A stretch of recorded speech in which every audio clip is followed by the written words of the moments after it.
Welcome to the Developing Dads podcast, episode number 57, where we're going to delve into discipline and motivation. Hopefully it's a good topic to get your teeth into. We're halfway through January now. It's Tuesday the 17th. And I don't know about you, but my motivation starts pretty high at the start of the year and then slowly declines, especially when I have a birthday on January 14th. So, yeah, we've got some tips and tricks and things that we do that hopefully you guys can do too. I really hope that the listeners can get their teeth into this, Neil. the 3.5 we have now.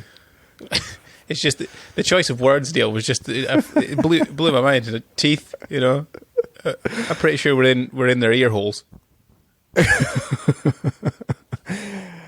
Anyway, I hope everybody's had a. I guess is this our first episode recorded this year? Maybe not.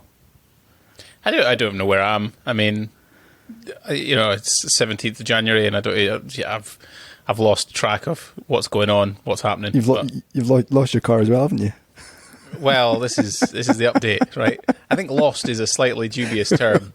That's probably the term that the insurance company would try and use. Not a legitimate citizen that I am. Indeed. Anyway, we'll get into that story, but like we always do, and I'm sure this will get covered. How's your 2 weeks been? Because we missed a week. I had a weird neck thing going on, and we're back. So how's your 2 weeks been? Well, they were going well, Neil. I think. You know, I was kind of reasonably motivated. I had a client drop off at the start of the year, which was kind of, you know, you don't take it personally, but at the same time, it's kind of, you just don't like it when it happens, but that dropped off, so I felt a little bit deflated after that. But then I was kind of getting into a nice routine, reading every night, you know, exercising quite regularly, or very regularly, 3 times a week, enjoying that very much. T2 Fit, excellent gym in Surrey. I guess it's Surrey. Really good, really enjoying that. Podcast flying, as per usual, just doing all our things, not spending much money, which was nice. You know, all good, Neil. Until apparently, Monday the 16th of January is known as Blue Monday. Did you know that, Neil? Yesterday is the worst day of the year, apparently, in terms of people's moods and happiness and all that kind of thing. Well, mine was made even better, Neil. It was, you know, it took it up a level. And woke up on Monday morning, and my beloved little Ford Fiesta, it's gone. It's not on the street anymore. It's disappeared. It's just gone. You know? Walk us through your first. Was it you or Laura, your other half, that found it? Did you walk out the house expecting to go somewhere and it wasn't there, or? So it was Laura. She looked out the window and she couldn't see it. She was like, "Where's the car?" And she shouts down. She's like, "Gordon." I'm like, "Yeah." She's like, "Car's gone." I'm like, "What? Car's gone? What are you talking about?" Opened the door, looked out the window, and went, "Shit, my car's gone." Wow. Like, yeah, gone. Gone. Just the car's gone. It's not there anymore. Like, you know, my little pride and joy I've had for 4 years, gone. Off it goes. So that was great. Popped it into like we've got a street WhatsApp group or whatever else, and just asking if anyone's got any cameras or whatever else. And lo and behold, there's two thieves. Definitely men. I mean, there's not a couple of women just kicking around, is there, stealing Ford Fiestas? A couple of blokes. One's got a bloody head torch on.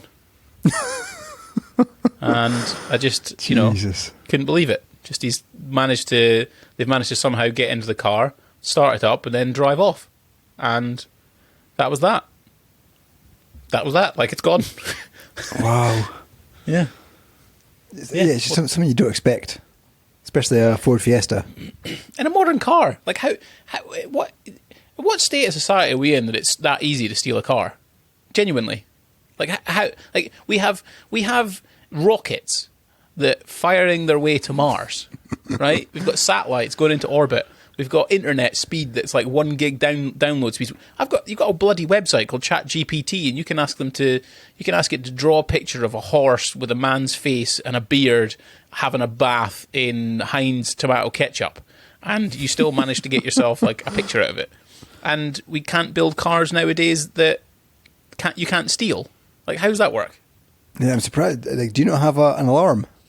Yeah, but they obviously bypassed it. Like, I don't know. I have no idea how they got in. Like, how did they steal the car? Yeah.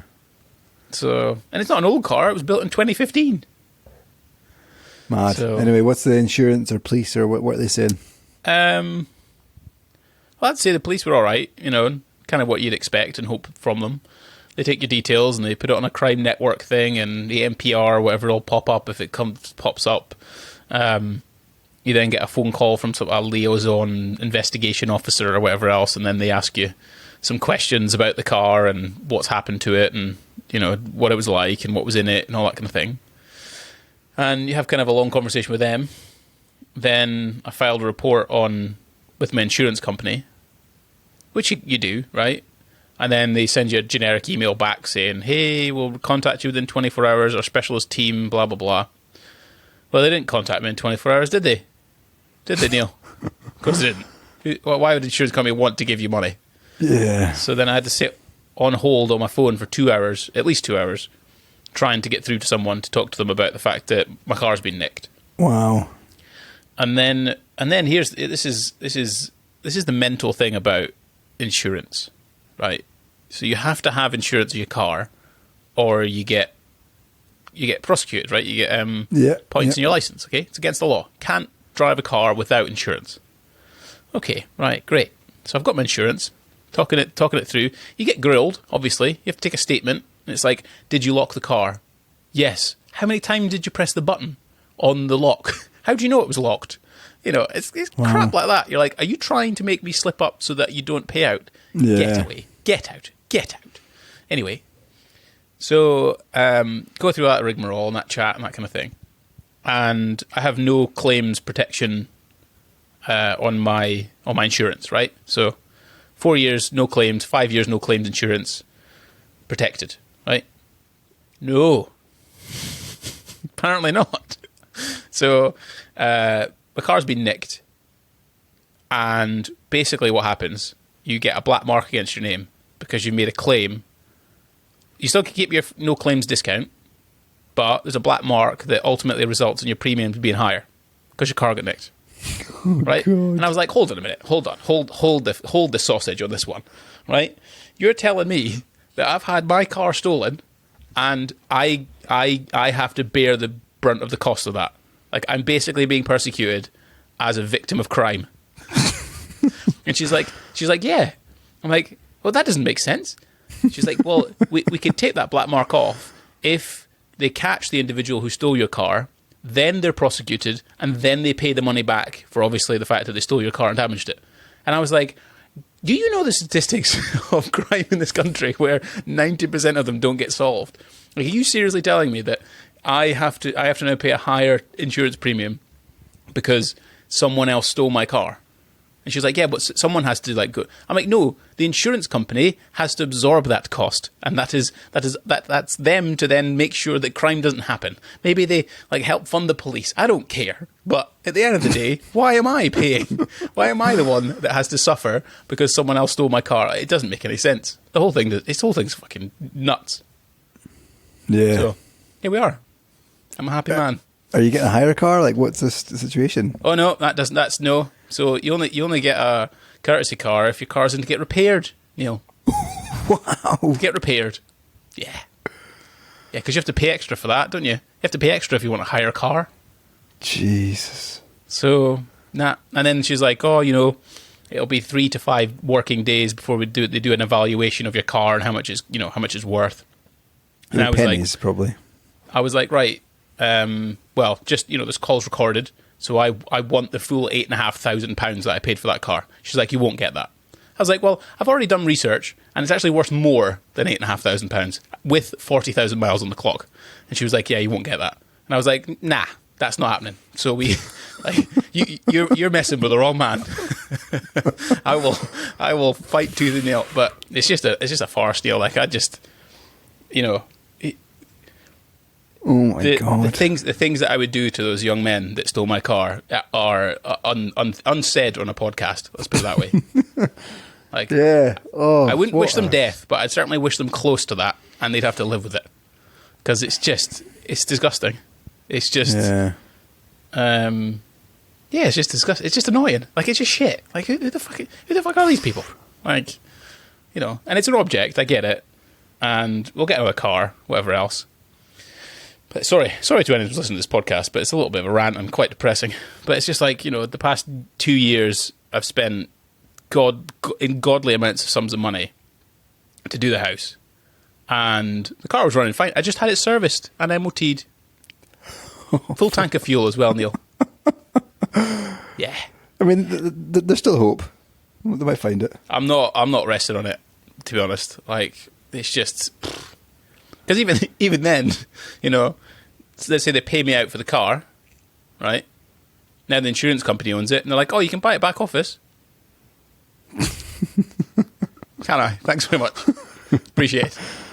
Yeah, but then as you say, you're making a claim, and it's going to put your premiums up. And it's just bollocks. It's absolute bollocks. Like, I don't know if there's any legal people out there, but, can I claim, like, compensation from the government because they didn't protect my car? Like, how does this all work? I don't understand. I don't understand someone can steal my car and then I'm worse off, like considerably worse off. That doesn't make any sense. So that's not been great, I guess. And dealing with that. And then, Laura's not got a job and all that kind of thing. And now I've got car prices are quite expensive now, Like the car that I currently have, even in the state it was a 40,000 clean everything, working really well. It was worth 9,500. But if I want to get a car now, like a reasonable one, it's probably going to be like 13 grand, give or take 12, 13 grand. To get a reasonable car, that family car sort of thing. And like, we can buy that, but I don't want to. Like, I don't want to spend another 10 grand on something. Like, it's painful. It's very painful. So that's crap. But then this week, basically, like I've been sitting on this thing for the past week or so, where I know how to... I basically just want to build kind of like a video editing agency. So I'll work as like a creative director and then build out like a little video editing agency. And I've already recruited one. So I've recruited an editor and started to build out some packages and things for people. So yeah, gonna start editing people's reels and social media content and whatnot, and start building out like a little video editing agency. So that's got off the ground. So that's good. And that's it really, Neil. That's all I've got to say. Yeah, so had a good start to the year, reading books, exercising, doing all the things, filling in stuff. Things are going well. Then I have my car next.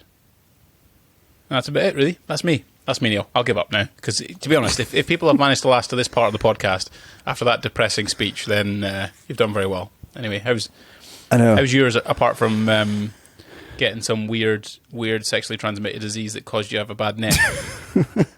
Anyway, the last 2 weeks, moving on, it's been all right. It's been pretty good.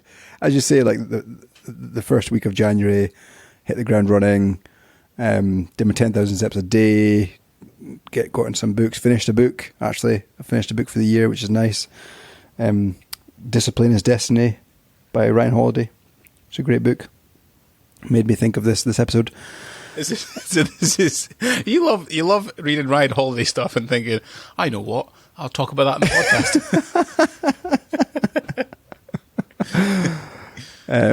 But I'm actually talking on the book thing. I'm getting away from non-fiction, and I'm getting into a fiction book, because I feel like I've read a lot of non-fiction, and I feel like a lot of them are the same, just the same stuff in different versions or different ways of telling the same story. So anyway, then the second week we haven't spoken. It was my birthday, and yeah, like I don't know, you just kind of. I've been tracking my calories. I've lost like 2.5 kilograms. And then Saturday comes, it's my birthday. Well, Friday night actually, went out with a meal with the kids. So that started, a few pints, nice food. And then in the morning, there's pancakes for breakfast. And so I just went off the rails a bit. And then I went out on Saturday evening with a couple of friends, went for a nice curry and then a pub. And we got home in about, 1:30. And again, like Sunday, it was right off because I was hungover and just ate everything in sight.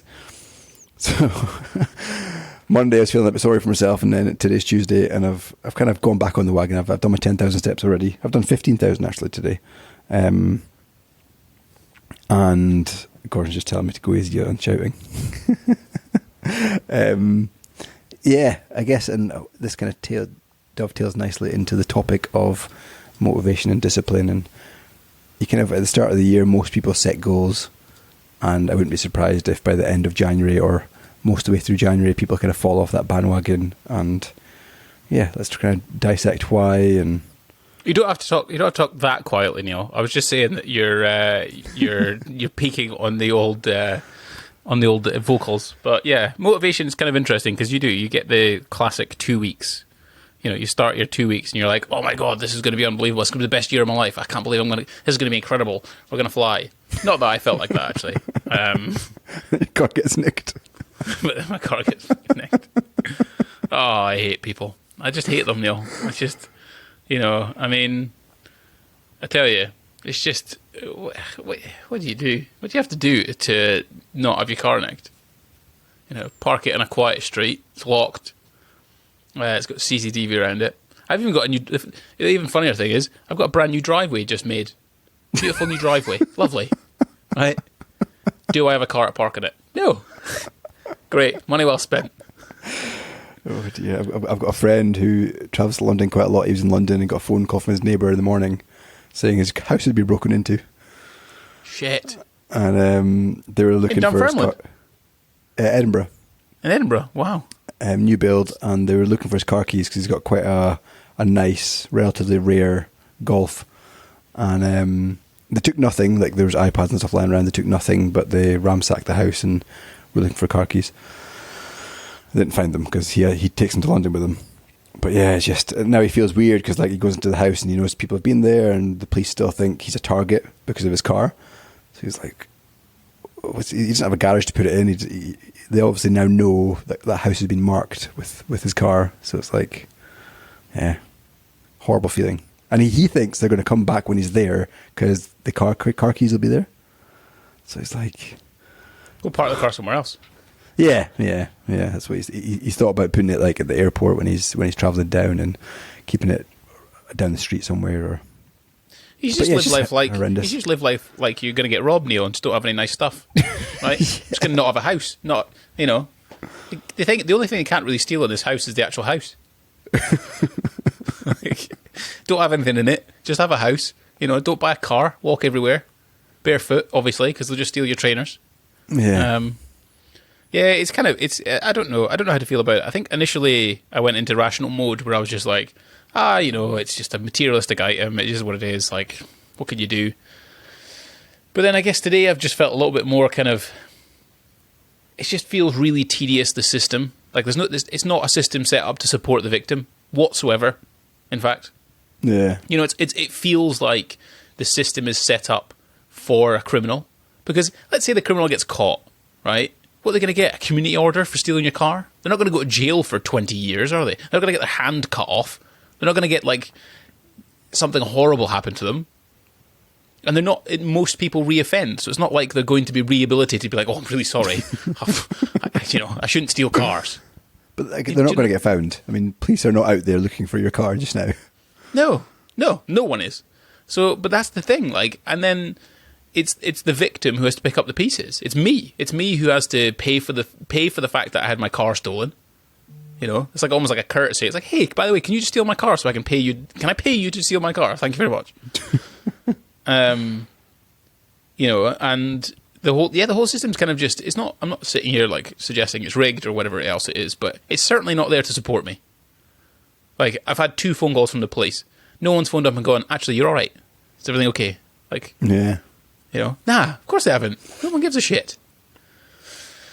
Like, imagine if you relied on your car for, like, commuting or getting your kid to school or... But I do. Like, I do, Neil. Like, I rely on... My car takes my kid to nursery. The nursery that I pay for. Do you know what I mean? It's like, it pays for Olivia to go to, say, swimming lessons or nursery or play class things and sing-along stuff and all that kind of thing, right? But she can't do that because they don't have a car. Because someone's stolen it. Someone's literally just stolen the car outside the house. We should just title this podcast, Gordon Got His Car Stolen. Random dad chat. Have you ever had any like stuff stolen from you? Not stolen, but I did have, our car was parked on a road and it got smashed into right in the front of it. And it was labelled a write-off, which is kind of the worst thing ever because you get pennies for your car. It wasn't deemed repairable because the value of it. Thankfully, the people that crashed into it, they were kind of both drunk drivers. They tried to run away from the scene, but a police car was coming up behind them. It was about 3 a.m, and it just so happened the police managed to catch them because they did a runner. And thankfully, they had insurance, so the insurance paid out. But yeah, we lost a lot of money on that car because it was deemed like the repairs were over the value of the car because the engine was just crushed. So yeah, I've had bad experience. Did you accept their first offer of the insurance company? I didn't have a choice. Yes, you do. So you do. You don't have to accept it. No, so there's this like Bible of car prices, and I can't remember what it's called, but they basically all insurance companies go off this car Bible. No, you don't have to accept it. Genuinely, you don't. That's one big. That's a massive rule of negotiating with an insurance company is you don't have to take their first offer. No. And they usually come back with another one. And I think from what I understand, there's a process at which it can go to an independent reviewer, and the insurance company has to pay for that. Wow. So they've met the wrong man. This will be a saga that will continue probably because it's going to take 2 or 3 weeks before I get any money out of this bloody insurance company. And what are you going to do for a car? That's going to go buy one, Neil. Like, what can I do? Like, this is the point. This is my point with this whole situation. It's just that, why isn't an insurance company obligated to give you a courtesy car? Yeah, I know. If your car's stolen, because it's not my fault. Like, I have done nothing wrong. I've done everything. Like, I've done everything in my power as a upstanding citizen. Parked it in the street. It's got CCTV out there. It's locked. There should be no reason why someone would do anything to that car. Yeah. But because there are criminals out there, because the police force can't stop criminals from doing things like that, then I'm now the one having to go and buy a car because someone stole it. Like, this is bonkers. Why isn't an insurance company obligated to be like Aviva made £850 million of profit, pre-tax profit last year. 850 million. Oh man! Did you not change your insurance recently, or did you not renew? Well, here's the kicker. My insurance ends in 3 days.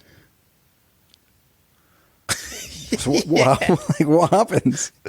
Well, I was going to renew it because if you get a renewal quote, I didn't take it because it was more expensive, and then went to another company. I had that set up already, so I had to cancel that, and then my insurance ends in 3 days. So I don't have a car, so I can't insure it, and they've got to pay out because it's within the claim time. I wonder if that means is that like a suspicious mark on your account now because we're so close to renewal. Like they could do whatever they like, but at the end of the day, someone nicked my car. Like I still have the 2 car keys, like they're downstairs. Do you know what I mean? Like what can you do? So yeah, I just don't understand the rules. I don't understand why a victim of crime is just made to have to deal with it all. Like it's absolutely ridiculous. It's kind of you kind of want to. I mean, there's a lot of bad things about Dubai and the kind of the dark nature of it all, but some of the laws are I agree with. Like if you steal nobody's something, stealing your car. Yeah, nobody's stealing your car. You get your hand chopped off. Yeah, like nobody's stealing your car. Like that Ford Fiesta would still be there. You could bet your bottom dollar. Yeah, I don't know. Like. I don't know. I don't know how I feel. Like I feel a mixture of emotions. I think Laura's taking it quite hard, which I feel bad about. And I've had things stolen before. Like I've had I had someone broke into a locker at work or something. I think at the Marcliffe, and they stole like my iPod and all that kind of stuff. And then at school, I think someone came into the school and went through. Remember the bag drop stuff? Yeah. And went through all the bags and then nicked some stuff out of that. I remember. Did an older guy not steal your gym shoes or something in Thainston? You saw him walking out with them.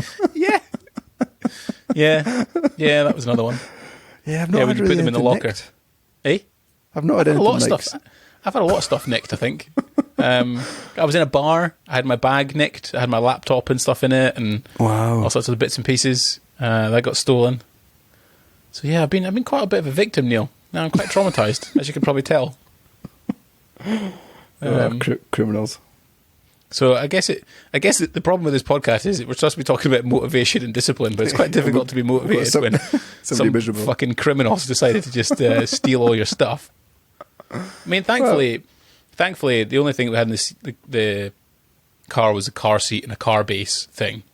You know, there was no like laptop or my camera kit or like a buggy or anything like that. Yeah, no, nothing like particularly valuable. I mean, he did get away with my lifetime supply of what they called again? Bags for life. You know, I had about 74 of them in the book. So those two are definitely going to be able to shop at Tesco's bag free for quite some time.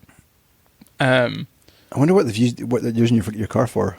I'd love to know. Genuinely, I just want it. Where is it? Like, fucking keep it. I don't care. Like, you've pissed me off enough. In fact, I'd want to hurt you so badly that I'd rather you just stayed away. But I'd just like to know what you're doing with my car right now. Like, are they sitting like just driving around? Have they taken up? No, maybe they've taken it back to Scotland. You know, they've taken it up to Scotland and, you know, have they changed the plates? Have they taken it on a joyride? Have they gone and robbed someone else? You know, like, what are they doing with it? It's just like, what are they going to do with it? Like, what are you going to do? Because cars are like they're pretty heavily marked these days. You know, you've got your number plates, but you've also got like the ID recognition stuff that's part of the car and it's part of the registration and things. Like, you can't sell it really, and it's quite easy to find if you do try and sell it legitimately. Yeah. Like, what, you put different plates on it, but then those plates won't pop up on like ANPR because if they're fake plates, it won't be registered at the same car. So I don't understand. How do they do it? How do they do it? Yeah, I don't know. Like, I don't know why people get targeted that have like nice cars. Like my friend that I mentioned's got quite a rare Golf.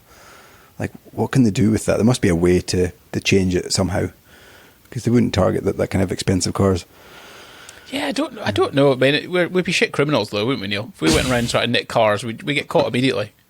Yeah, just thankful. I mean, I thought your car wouldn't be that appealing to criminals, but I've always thought my bus I drive, my Citroen C4 Picasso Grand, who's going to steal that?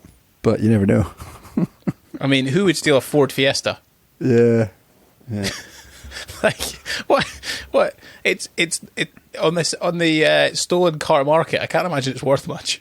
So I guess we were kind of thinking that it might be off. They might be off to go and do like other robberies or something in it. Yeah, when I thought about it, I was like, they're probably doing it to commit more crime. Yeah. You know, excellent. So I'll have that on my police record now as well, that I'll have to pay to get rid of. Were you driving your Ford Fiesta in Blackpool and stealing stuff from old people? Robbing a bank? Yeah, no. So who knows? I guess it's just going to be a bit of a journey of trying to find out, well, what's going to happen.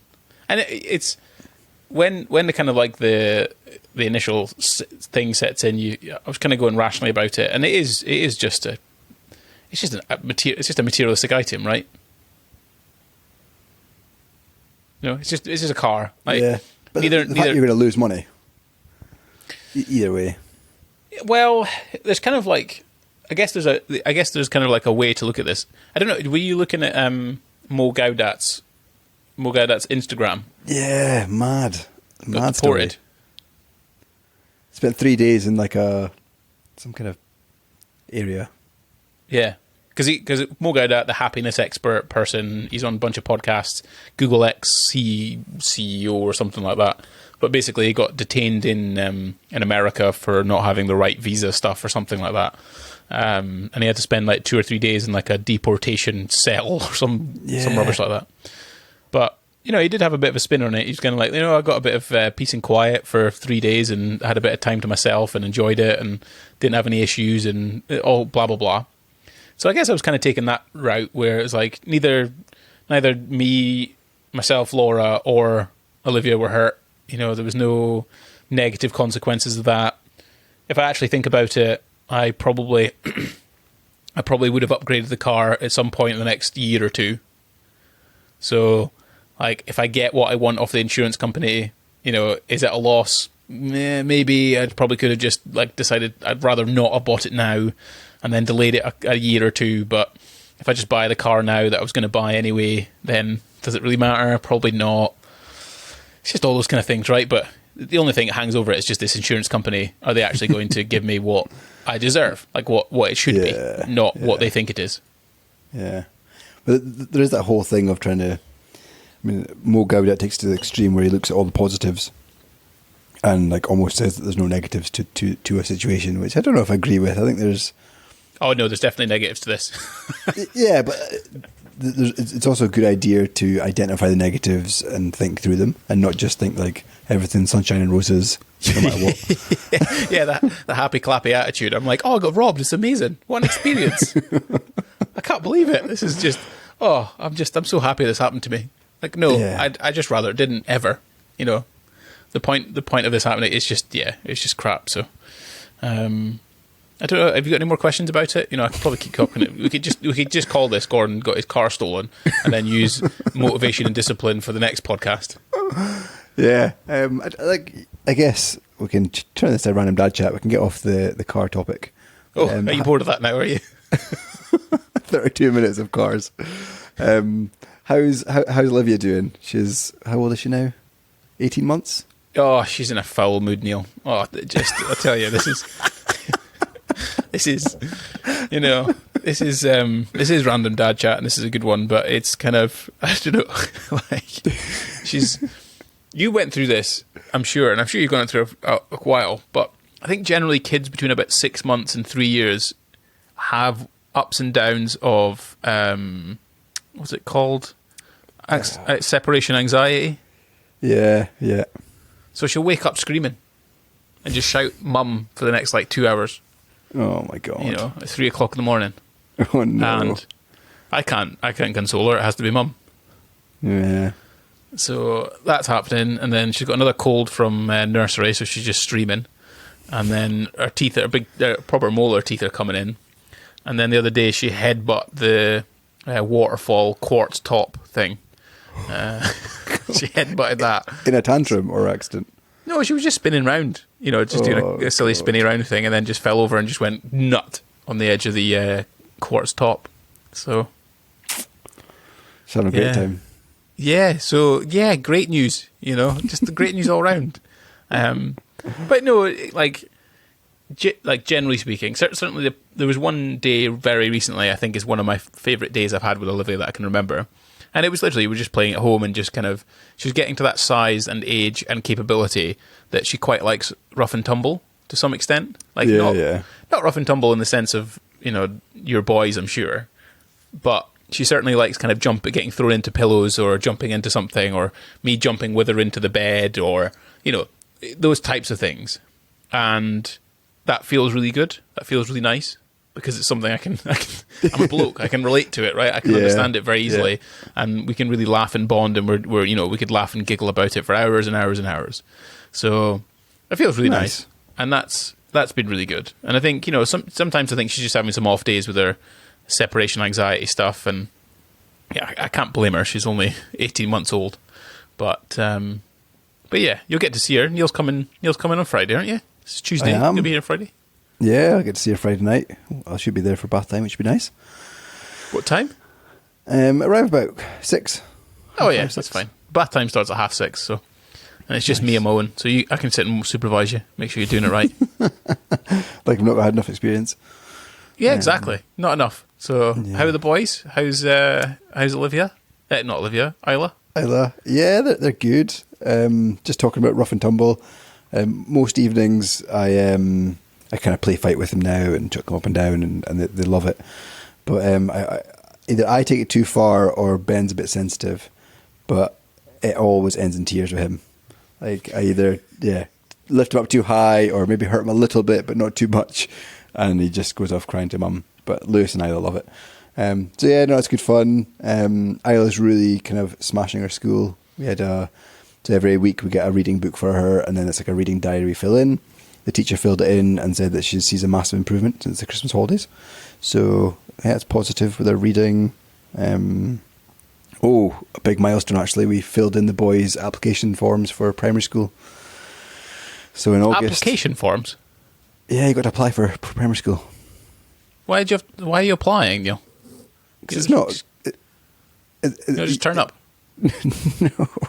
Because they've got to make sure they've got enough places for all the kids in the area, and if not, then you might get put to different catchment. Wow. But there's not much of a risk for us because Isle's already there, and we're right beside the school, so we should get in. I mean, why would you build a school without the capacity? Well, house builders will keep building houses. And the council don't make them extend the primary school? Well, the council don't know how many kids you're going to have. Yeah, well, you can bloody guess. You might move away from the area. There's a lot of variables. Anyway, you've got to apply. For fuck's sake. And you might not get into the school you want, which is mad. But yeah, I honestly just might move to Dubai and just live there. Because it feels better right now than this shithole. Yeah.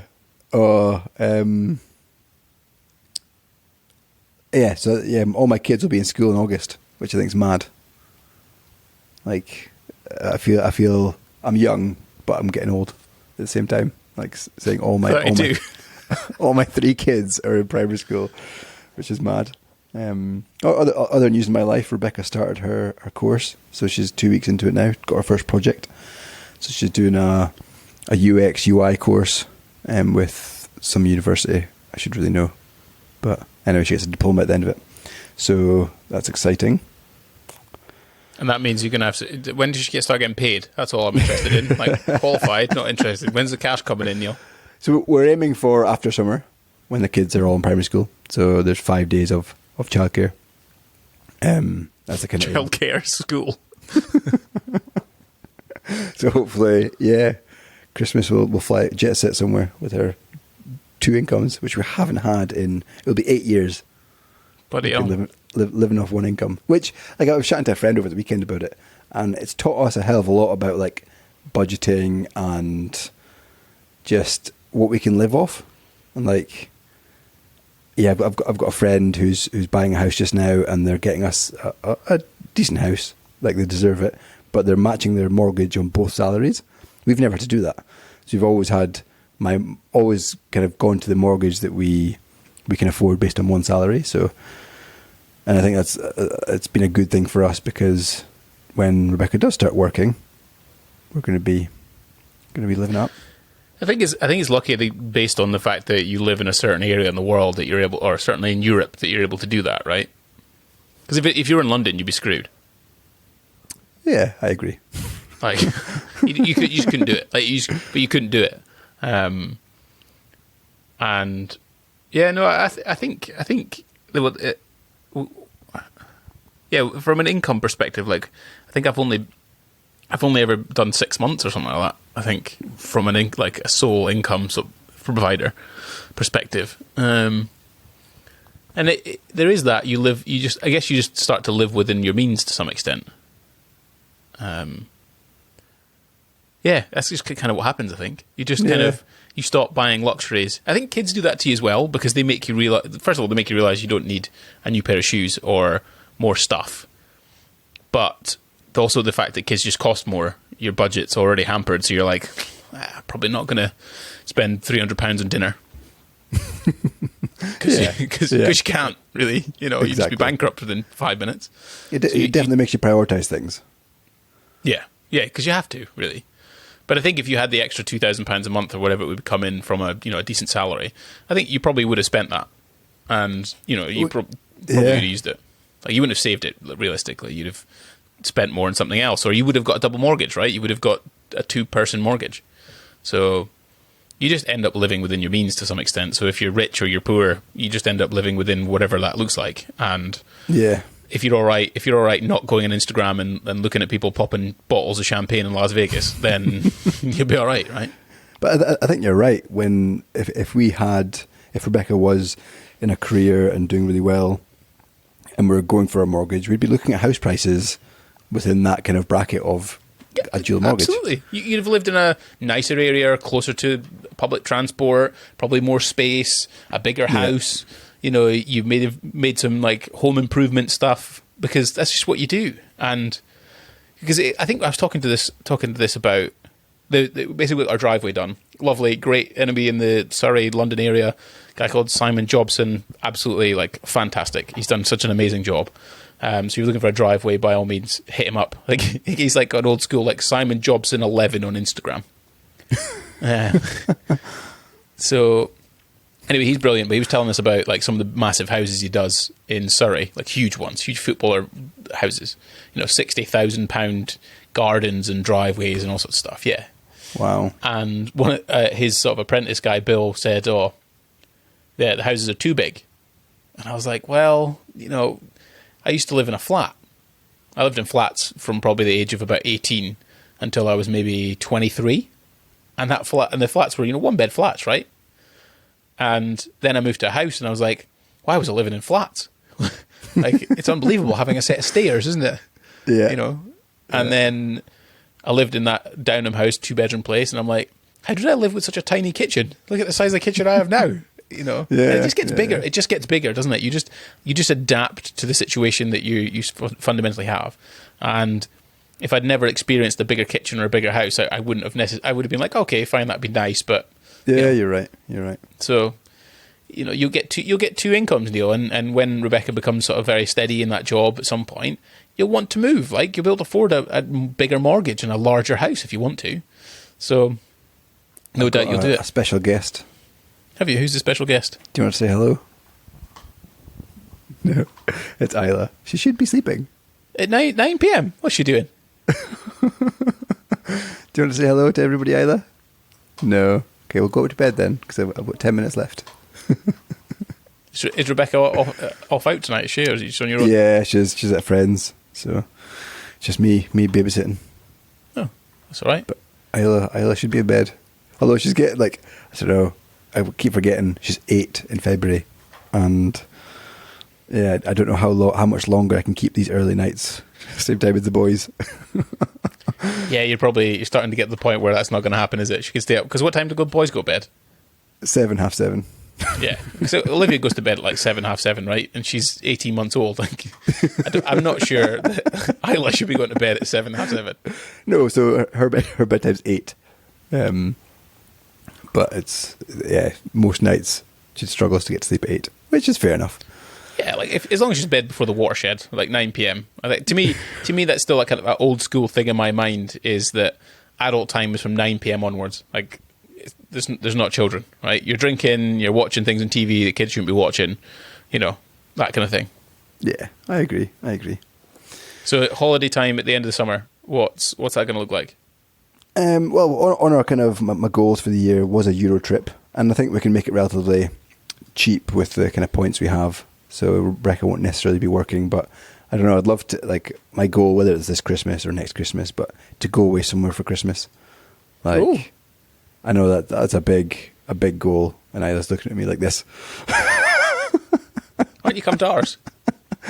Yeah, but I'm talking about like hotel and catered for and 2 nights. You don't just need £5. You're going to need, like that's so like I think I looked. This was very bougie, by the way. This was Laura's mum and dad were in Nairobi. It was just the two of me and Laura. It was kind of post-COVID, and I think it was before. It was just before the second lockdown. For some reason, it was like a lockdown, wasn't there? Like at the end of 2021 or something like that. Something like that. Yeah. But we're looking at doing like a couple of nights stay in a really posh hotel, like Savoy, the Ritz, that kind of thing. Maybe do over Christmas. Well, you'd be £1,500, £2,000 for a night or two. Yeah, I mean, there's like, I don't know, what's it called? The Creef Hydro, which is, I don't know, 4-star. Think of Thainson, but on a bigger scale. Aye, that's going to be over £1,000. Yeah, I know, but be special. I think I'd rather have an iPad. So yeah, like I'd love to go, or like, I don't know, Centre Parks for New Year. We had a couple of friends who did that with their kids. Just at that time of year to go away somewhere would be nice, because we've never really done it before, apart from down to you guys. But yeah, just come down to us. We'll set some fireworks off in our house. That'd be great fun. Yeah, you could have baby Olivia. She'd go to bed, and then she was in bed easily before that time. No, that sounds fun. I mean, I do. We did have. I had 1 year when I was Christmas. It was 2 years I've had Christmas away. You know, I was in Kenya 1 year at Christmas. That was really nice. And we were in Florida, Disneyland. In fact, Disneyland on Christmas Day. I remember that. Yeah, I remember you posting on. That was that. To be honest, that was actually that was very surreal. Like that was.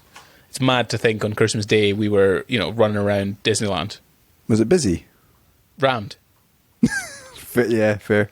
Well, we specifically got up at like 4 o'clock in the morning or something to get to the park when it opens. So it opens at like 5 o'clock in the morning, or I think it's open pretty much 24 hours. But anyway, super early so we can get a picture in front of the castle. And I do remember when it got to like midday, it was like heaving, absolutely heaving. Yeah. But it was a fantastic experience, and I would recommend like doing something on Christmas Day. I think it's a really fun experience and a good thing to do. But I do think now, that we've got the house and the way it's set up and how it's kind of like constructed and the way it is. Yeah, it's perfect for.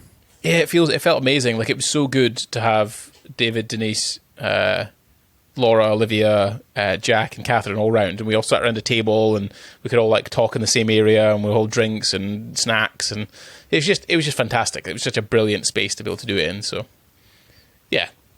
I'd put a mark down on that if you fancy coming next year. Like you're 100% welcome. Cool. And you Sounds can stay good. as well. Have you got any holiday plans with your Well, I have now a car to purchase, which is fantastic. Didn't realise, Gordon, you got your car stolen. No, you didn't. Oh, okay. Well, maybe the title of this podcast will let people know that I've had my car stolen. But I don't know now because of the car. There's a few things that I've had aspirations for. I feel like I could make a business trip to New York because I've got someone out there I might do a podcast with. Because I can expense that if I'm making a podcast to help improve my business. So I don't know how much Laura would feel about that if I'm expensing. I'm doing like trips to New York. But the lucky thing is I've got as well. I do need an assistant. That's very true, Neil. But then I think I can save the business money by staying with the person I'm doing the podcast with. So I think that would be quite nice. And save the business money, obviously. But yeah, I don't know if Laura would want me to go away for like 3 or 4 days to the podcast, to do that podcast. Then I did want to go away with Laura, just the two of us, for like a weekend or something like that. But it's probably like weekends in Europe nowadays. It's £1,000 at least. It's not cheap. Yeah, and you've got like everything going up, mortgages and. Oh God, yeah, I've got that to go up, Neil. I've got a bloody mortgage going up £500-600 a month. Yeah, it's fun and games. Just adult life, isn't it? It's just fucking like, stop stealing things, people. For crying out loud, right? My mortgage is expensive enough as it's going to be in May. Now you have to take my car. Anyway, but Laura really wants to do like a family holiday, sort of the three of us. So I'd love to be able to do that, but again, it's sort of negotiating incomes because Laura's not working at the moment. My business is fine, so I can pay myself and whatnot. But I try and balance that a little bit by not paying myself too much, where I end up paying, a hell of a lot more tax than I'd want to pay. So I kind of just pay myself a reasonable wage. So I've got to kind of negotiate that. So we'll see. I'd like to, but we've got the Sky trip, Neil. That's going to be banging. Yeah, that'd be a good holiday. Just need to pray for the weather. Pray for the weather. It's July. Are the midges out in July? Interestingly, Mum and Dad were asking me that, and it varies. I mean, I've been in July and there's been no midges. Sometimes there's midges. Who knows? Is that one of their considerations to whether or not they'll come? No. Consideration's got accommodation, I think. Accommodation? Oh, right. So an Airbnb is not sufficient. Yeah, we can talk about it offline.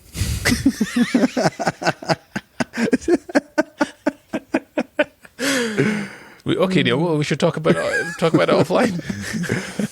Isla, would you like to say anything to Uncle Gordon? It's just him. No, he's just too shy. I'll be curious actually how our kids potentially want to sort of embrace the idea of coming on the podcast at some point. I know. Like, I don't know. I can probably tease Isla into it, but I think the boys would be too young. They'd just be laughing and giggling. And yeah, no, it'd be a bit silly. A bit of a silly podcast. I was thinking about doing one because David's coming down. Because for those that are listening, Neil's coming. This is Tuesday, so Neil's coming down on Friday. He's going to stay the night, but I'm doing a bone-in brisket, and it's going to cook for like 20 hours or something stupid. So it'll be a really. It's a bit of I don't know how I'm going to cook something for 20 hours, but we shall see. In minus temperatures? Is London getting cold? Yeah, it's like -5 or something outside. So anyway, I'm going to do that and then do some like macaroni and cheese. The Hawksmoor, have you had that Hawksmoor mac and cheese? No. It's got like 4 or 5 different types of cheese in it.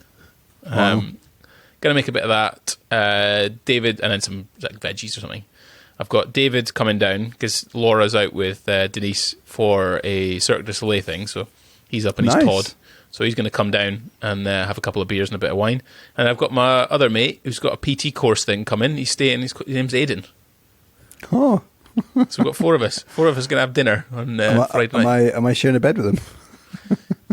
I wasn't going to tell you, but no, you're not. He's sleeping downstairs on the sofa or on a sofa bed of some kind.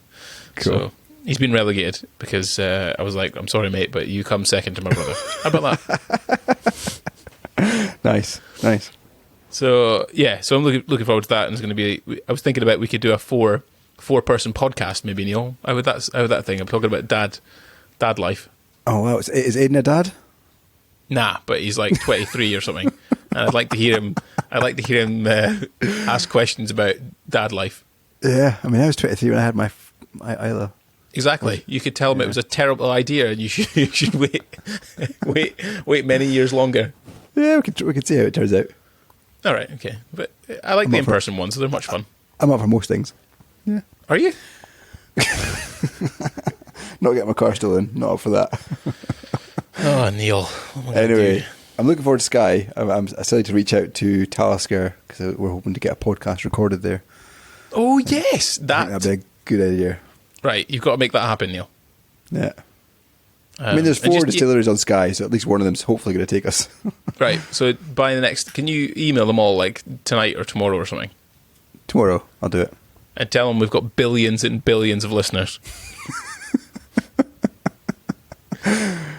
Because that sometimes, like you know, I often find that it's not too difficult if you don't make it weird. So that's constructing the email is quite important about how you get in and how you potentially do it. But I guess you could probably use LinkedIn, couldn't you? Because that's sometimes quite a good thing. You could probably find like the marketing manager or something, or the distillery manager or something on LinkedIn somewhere. And they must have loads of little rooms, like little snog rooms and drinking rooms and stuff. Yeah. In these places. So I can't imagine it's going to be an issue. Yeah, and we'd be like, we'll feature Talisker in it. Like, tell them thanks very much. Two dads drinking a whiskey. Yeah, exactly. That'd be fun. And we could even get the distillery owner, get the distillery manager in and start talking about, you know, what's it like working with alcohol? Do you not get tempted just to drink constantly? I've always wondered if Talisker's running a really remote distillery on Skye, and I've always wondered like how many people work there and what's it like working there, and that's all you do. Isn't Talisker owned by Diageo? I have no idea. I'm just having a look now to see who owns it. But I'm pretty sure it's owned by like a big distillery company. Diageo, yeah. So Diageo is like, massive corporation. Yeah, and they own Talisker, yeah. But I mean, there's not even any houses really near the distillery, right? Like it's a barren land. It's weird. Oh, it's on a smaller island of Egg. Is that what it is it Talisker? Yeah, acquired Talisker's Egg a couple of years earlier. Yeah. Skye whiskey. Maybe it's not Talisker I'm thinking about. Yeah, it's Talisker. There's an island called Egg, but the Talisker distillery is not an Egg. Oh, that's weird. Yeah. Yeah, Talisker's right on the other side, like in the middle. Like you should look at it, Talisker on Skye. It is in the middle of absolute nowhere. Wow, the distillery attracts more than 50,000 visitors a year. Wow. That's pretty impressive. there's just nothing near it. So I don't know how they get people to work there unless they have accommodation and yeah. Well, we can find all that out when we're there, Gordon. Just stay tuned. We can. July Yeah, episode. exactly. This will be sometime in July. Anyway, I think that's enough. I think I've brought that's enough. I think I've brought down the tone of the podcast from a whole just depressing chat about my car getting nicked. Really, On Blue Monday. The worst day of the year, the saddest, most depressing day of the year. I get my beautiful Fergus. Fergus, he got nicked. That's his name. It's just sad, but Anyway, thanks for listening, everybody. The half a listener that's probably still with us. Interestingly, I've had a few people, like a few friends, that have messaged me saying they listen to the podcast regularly. I did too. I was on a walk with the walking group I do. Well, that happened in the 2 weeks. I did a circuit, quite a good hill walk with a few people. One of the guys was like, "I didn't realise you had a podcast. Me and the wife were watching you on YouTube last night." And I just like, I didn't really know him that well. That was weird. Me and the wife were watching you on YouTube. What do you say when someone says that to you? Like they watch it? I never ask questions back. I'm like, "Oh, did you enjoy it?" But I think you should. He enjoyed it, and yeah. Because the things that I'm interested in, like why, like what do you think about it? You know, like why did you listen to it? It's because you knew they were going to hang out with me and you wanted to find out more about it, or did it just come up, or what was it? Yeah. So he stumbled across it because like we had our phone numbers on our phone, and it was like, "You may know this person on Facebook or Instagram or whatever," and yeah, it appeared. But yeah, the school friends that have done it. Oh, I hear the boys as well. It's all kicking off. Oh, they've woken up as well. So it's getting traction. Anyway, thanks for listening. I have started posting on Instagram a couple of reels. I've got a few more loaded up. Wow. You need to show me how to schedule them because I couldn't figure it out. But maybe you can show me one day. It's pretty easy. I can show you. But yeah, you can like us on or follow us on Facebook or Instagram. Give us a review on Apple Podcasts or Spotify would be nice. 5 stars, please. And till next time. This is the saddest podcast we've done. This is the lamest, least exciting podcast. If anybody's actually got to this point, I'd love you to message me. Okay, if you've got my number and you listen to this podcast or you watch us on Instagram, please just message me. And I don't know, I could refund your time in somehow because this has been shocking. Neil finished it off with, "Hi, if you give us a review, that'd be really nice." Isla, do you have anything to say?